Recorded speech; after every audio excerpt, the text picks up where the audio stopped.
Global TV y Telemática presentan.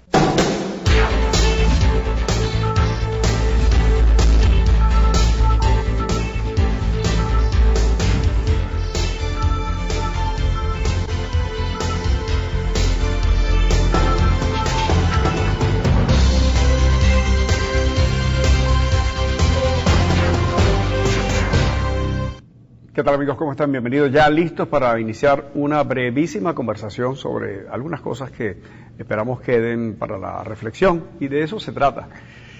Bueno, porque falta mucho en relación a esta complejidad que tenemos en el país y un análisis que pase de lo teórico a lo práctico, que sean más allá de esas reflexiones filosóficas, existenciales, en algunos casos casi esotéricas.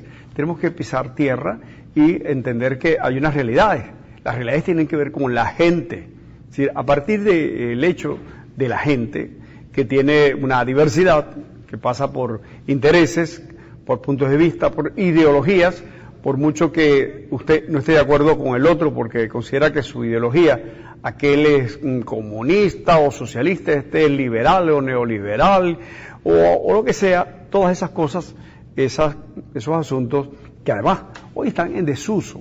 Estos temas de izquierda a derecha están como quedando para el museo, porque los países funcionan en base a las realidades que están determinadas por los intereses y lo que hace cada sociedad en función de integrarse, en función del individuo, y todas estas cosas que están originándose en cada realidad.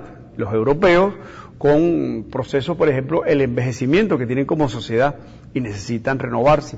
Bueno, porque allí, por razones culturales quizás, la gente se casa muy tarde también la llegada de los hijos, en algunos casos nunca llegan, porque, bueno, cuestión, como decíamos, así se fueron desarrollando sus cosas y preferían simplemente compartir, no tener lo que significa un hijo. No es el caso de Latinoamérica. Los latinoamericanos, igual que los africanos, etcétera, somos muy dados a tener familias numerosísimas. Entonces aquí puede haber una casa donde la pareja tenga 6 muchachos, 8 y hasta más. Esto es un asunto que no nos alarmaba. Hoy día sería realmente una insensatez, porque, caramba, ¿cuánto cuesta un potecito de leche? Las cosas están costosas.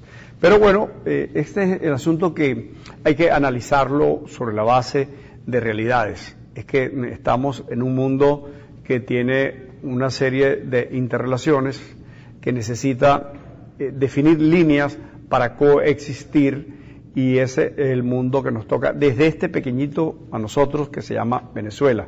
Hoy sumergido en una especie de pantano, y no pantano por los problemas, y no pantano por la diversidad y complejidad de esos problemas, sino porque pareciera que así están quienes tienen en este momento la vocería, la representación, como que hacer que andan y no andan, moverse y no avanzan, sino un proceso de hundimiento donde hemos visto perder figuras como si se hundieran en una especie de tierras movedizas. Imaginemos un ser humano que va de pie, que avanza, que está erguido y tiene un discurso, etcétera, y luego va desapareciendo porque los hechos lo van como que poniendo fuera de vigencia, se contradice en el discurso, o el otro sector se encarga de aniquilarlos, e incluso en el caso de la oposición es muy frecuente que entre ellos usen las redes sociales para aniquilar, porque aquel es sospechoso de entenderse con el gobierno o proviene del chavismo. He escuchado cosas como esas. Entonces es una insolencia, es un pecado casi capital. ¿Sí? Entonces estas cosas están allí presentes. En medio de estas deformaciones y la realidad, que es la que la gente siente, y lo que siente la gente es justamente problemas en la asistencia médica, dificultades para alimentarse, problemas muy serios para poder trasladarse. Algo básico, el transporte, pues no existe ya, sino algo muy precario. Algunos busitos quedan por allí que han habilitado. Entonces, allí tiene que ver con las cosas que le pegan a la gente, las cosas que hacen reaccionar a la gente. Y entonces de esto tiene que ocuparse, a partir de la problemática. ¿Cómo hacer para cambiarlo? Bueno, el modelo que ha significado la aplicación de algunas ideas arcaicas, absolutamente insostenibles, pero se aplicaron. Y además se aplicaron en el contexto de un ingreso fabulosísimo.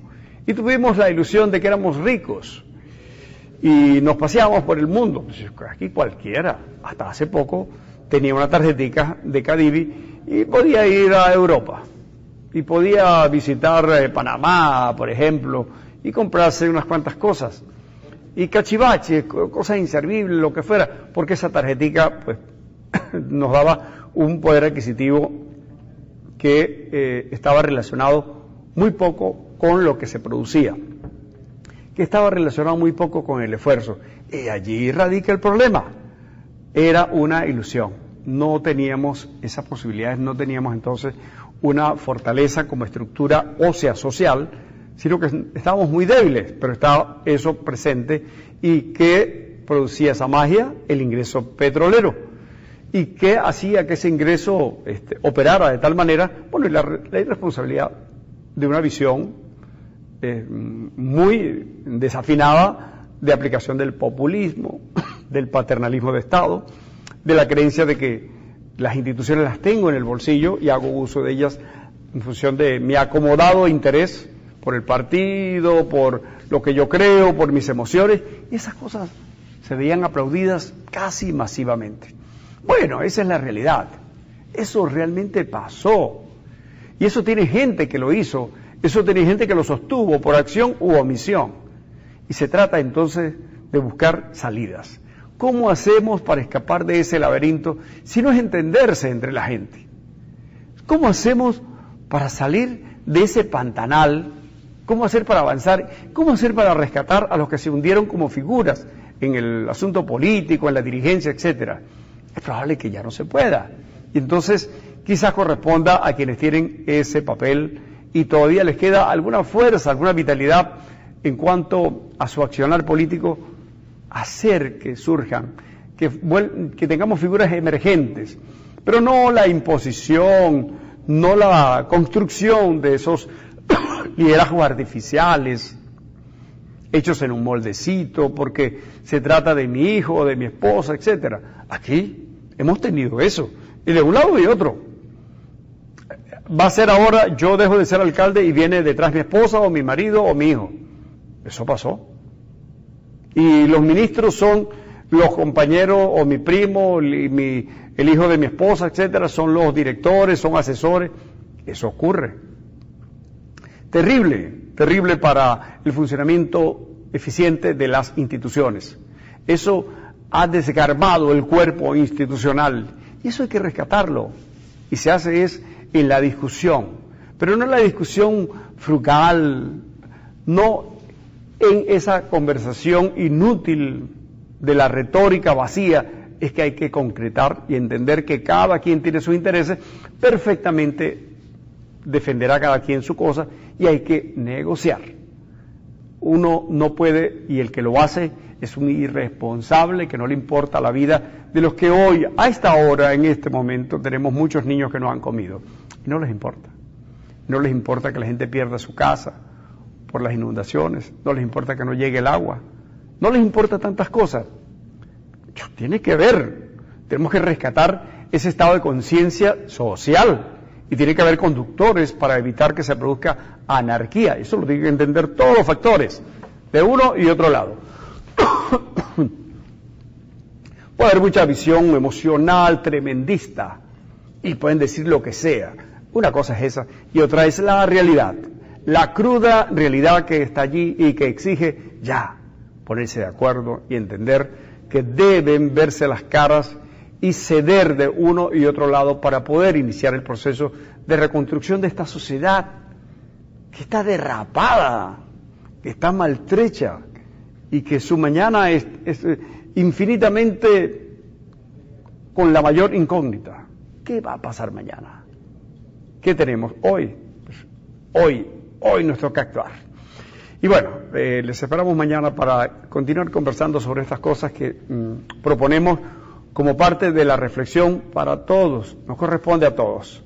Bueno, con muchísimo afecto. Nos vemos, no nos vemos el miércoles. Sí. El jueves. ¿Y por qué el jueves?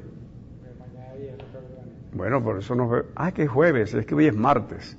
Que andamos, y yo creo que es la lluvia, Mario, que nos ha traído un deslave mental. Saludos, chao.